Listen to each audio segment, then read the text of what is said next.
Hi, I'm Zuill Bailey, your artistic director here at El Paso Pro Musica in El Paso, Texas. And I'm thrilled to bring this educational event to you and the Carrizozo school system and all the children in the region. I'm just going to start by playing something for you first on my beautiful cello, and just so we can start with the sounds and wake up as I do every single day. The only thing that I will tell you is this is a piece by Johann Sebastian Bach, German composer, written in 1717.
Believe it or not, that's how I start each day. And believe it or not, I hadn't touched the cello yet today in my house here in El Paso, Texas, before that very moment.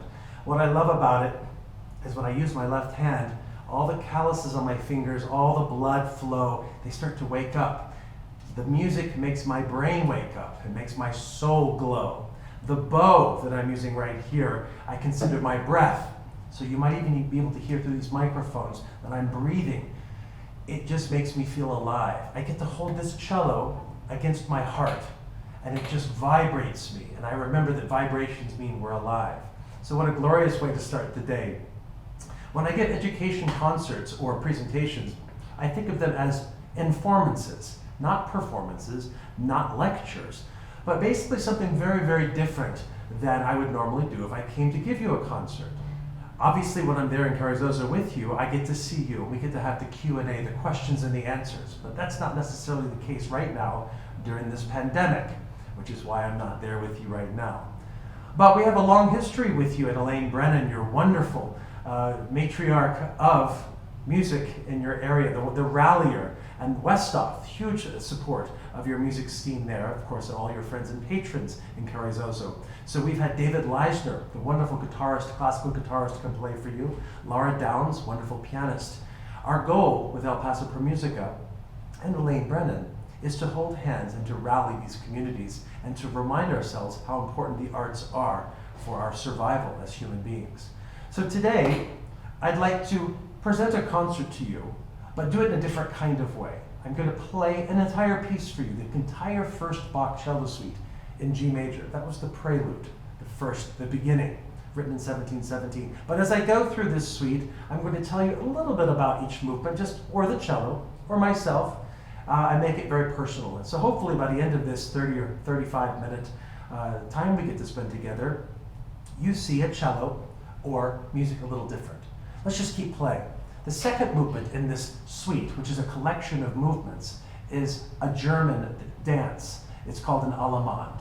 This is the Bach First Suite in G major, second movement, German dance, Allemande.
So that was the Allemande from Suite Number 1 in G major.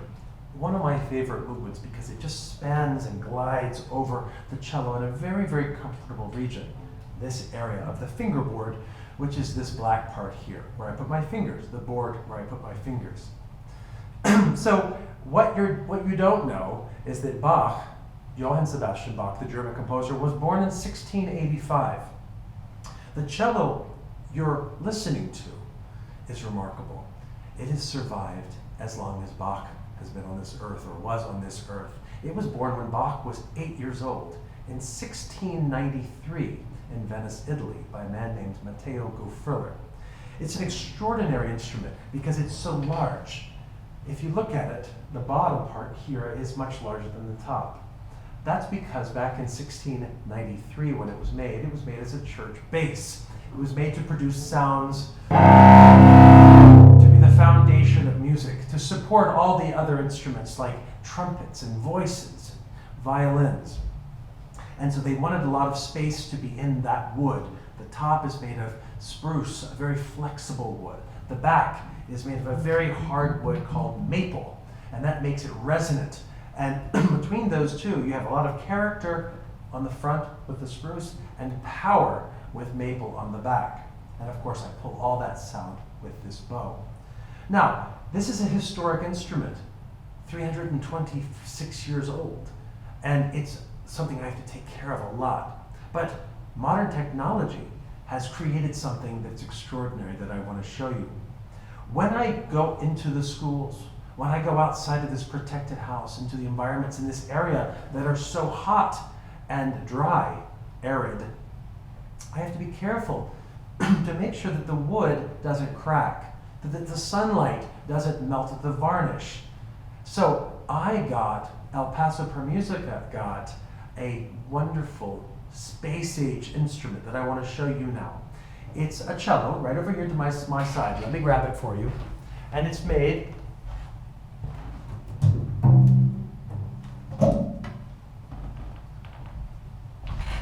of carbon fiber. Now, carbon fiber is the same material. I like to joke, if you see all of the Marvel movies or the superhero movies, it's the same material that Batman's car is made of. Some think it's actually bulletproof. But what it is basically indestructible. Very, very light, very, very strong. Look at the back. If you've ever seen a snowmobile, a motorcycle, a surfboard, a skateboard, same stuff. Look very closely, you can see the webbing. And what I love about it is that it creates something very interesting, especially in this area of the world. It makes music have no borders, no boundaries. I can take this cello anywhere. I can sit in the direct sunlight and it doesn't hurt the cello. I can go into the cold, doesn't hurt the cello. I can have people touch it and play it. I'm not worried about the cello. So this is also a bow made of carbon fiber. So there's the same material, this bow. It does have horsehair. This is the horse's tail, this white part right here. But the only wood on this cello is right here, and that's called the bridge. You can see it. It's kind of like driving a car across your bridge, the bridge.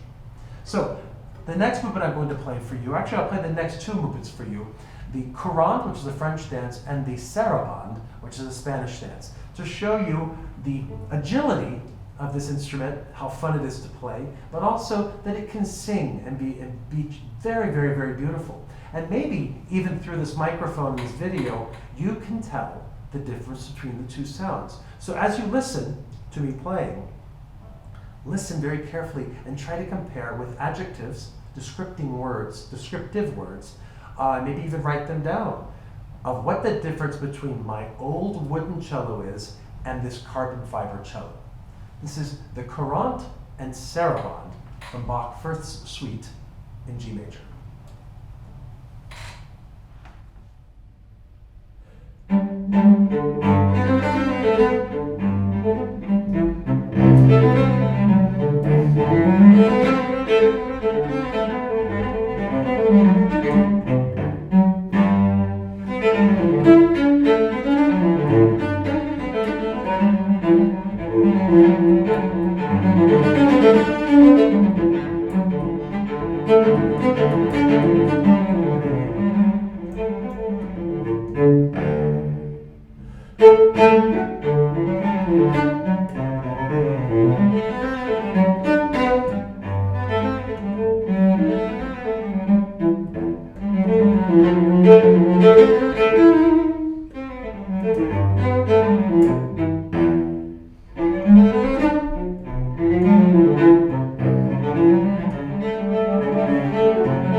Do you hear the difference? I certainly could. One thing that I noticed is that wood is absorbent. It's flexible. And when I hit my fingers on the fingerboard, this part here, on a wooden cello, I can't hear my fingers hitting. But since this fingerboard here is carbon fiber, I noticed that. I also noticed that since it's tighter, because it's harder and it's more it's stronger, that the sound is tighter. So listen now to the bass of this cello.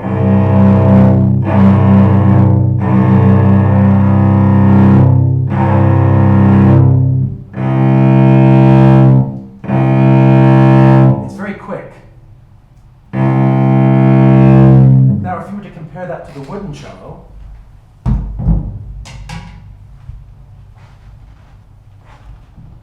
going back to what I was saying before, this wooden cello is not only historically old, but it's bigger. And the bow is made of wood as well. So listen to the difference here. I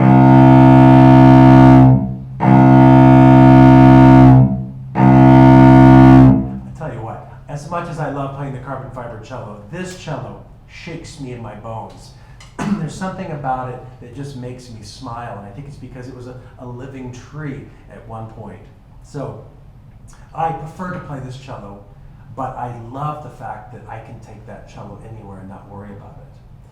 So we've learned many parts of the instrument so far. Just to review, the board that I put my fingers on is called the fingerboard.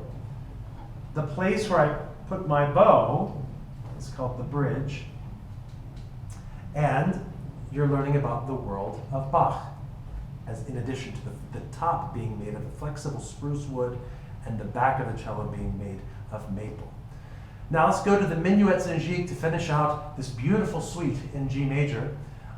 Again, I have to remind everyone that without the support of your community, Elaine Brennan, Westhoff, as well as the support of Carrizozo Music, I wouldn't be able to be doing this for you right now. We are very lucky in these strange times, this pandemic, COVID-19, that I can actually be in my home in El Paso, Texas, hundreds of miles away from you, but actually in your homes right now.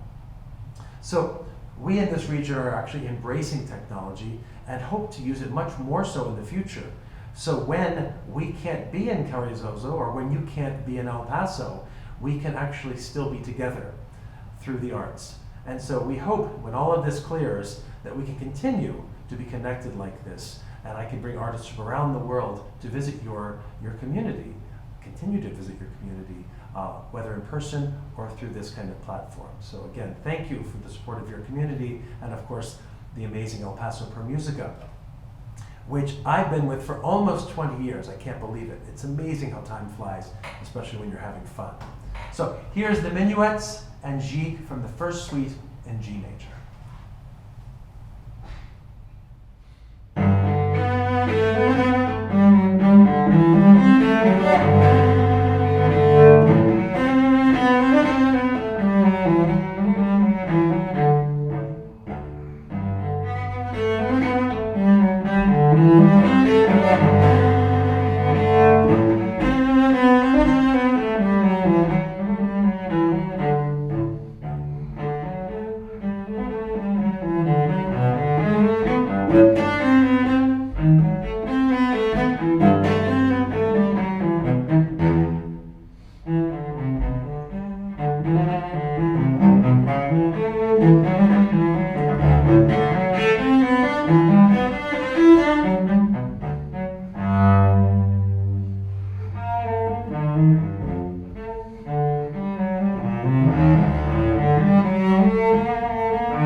Applauding, which means to clap. That's usually what happens at the end of a piece.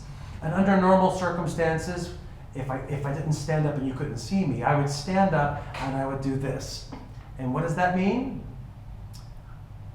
That means to bow. So when you clap, you're saying thank you. And when I bow, I'm also saying thank you. Thank you for coming to this event and to also hearing my Informance. Again, I'm Zuill Bailey, the Artistic Director of El Paso Pro Music, and it's just a thrill to be here performing for you and also giving you some information, what we call an Informance.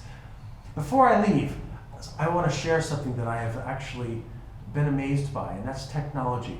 These computers, these iPads, these phones, these microphones, all of the things that I didn't know about before March when this pandemic happened.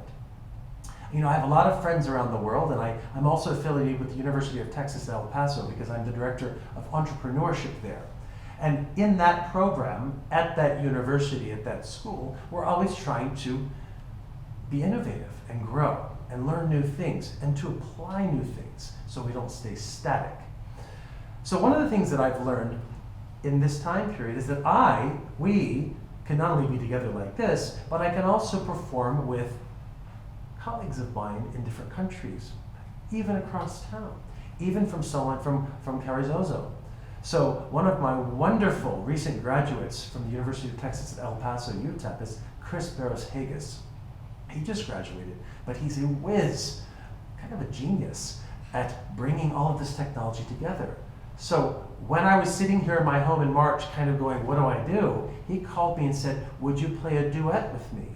So he started to show me that I can play with him at his house, me at my house, and I can put AirPods in my ears, and we can play together. And then he showed me how we could split a screen to play a duo on the same TV screen. Then he went one step further. He said, why don't you play with 4 of me, and you play the solo, and I'll accompany you in every different possible way I can, and I'll split the screen 5 ways. I said impossible, but he did it. So we wanted to play for you today.